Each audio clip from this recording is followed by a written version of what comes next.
All right, today we're going to talk about something that's really been picking up steam, functional medicine. So, what is it exactly? And how is it different from the kind of medicine most of us grew up with? Let's jump right in and figure that out. Okay, to kick things off, get this number from the CDC. A whopping half, that's 50%, of all adults in the US are living with at least one chronic condition. Things like heart disease, diabetes, or arthritis. So when you hear a number like that, it kind of makes you wonder, right? I mean, don't get me wrong, our conventional medical system is amazing for acute care. If you break your arm, you're in exactly the right place. But for those ongoing, chronic issues, a lot of people are starting to ask if there's a better way. So what is this other way of thinking? Well, to really get it, we first need to define what functional medicine is all about and, where it even came from.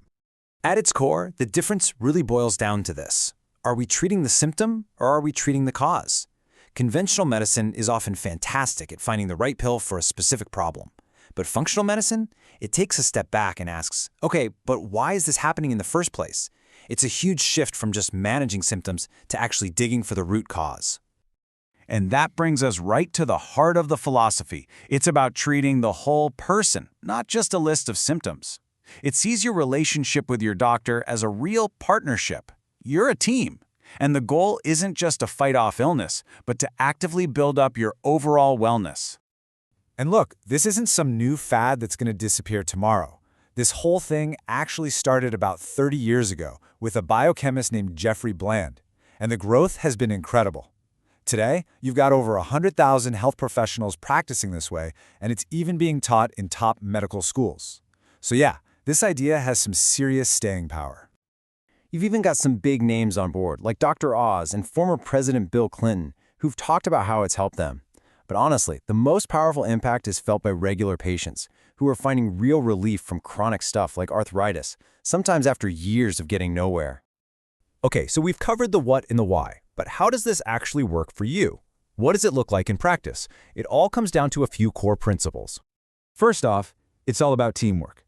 You're not just sitting there getting instructions. You're an active collaborator in your own health.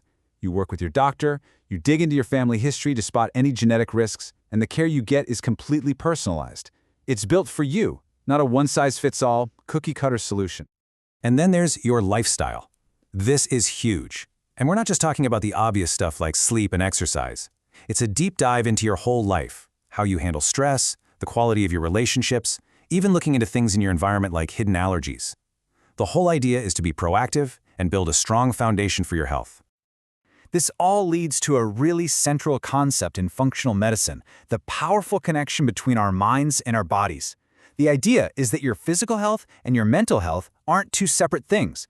They're totally, completely connected. And we've all felt this, haven't we? That feeling of anxiety that gives you a literal stomach ache or makes your heart pound out of your chest.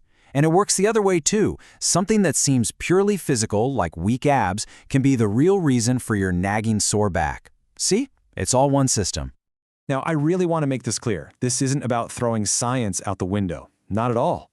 It's totally rooted in scientific principles. It absolutely uses conventional treatments like prescription drugs or surgery when they're the right tool for the job.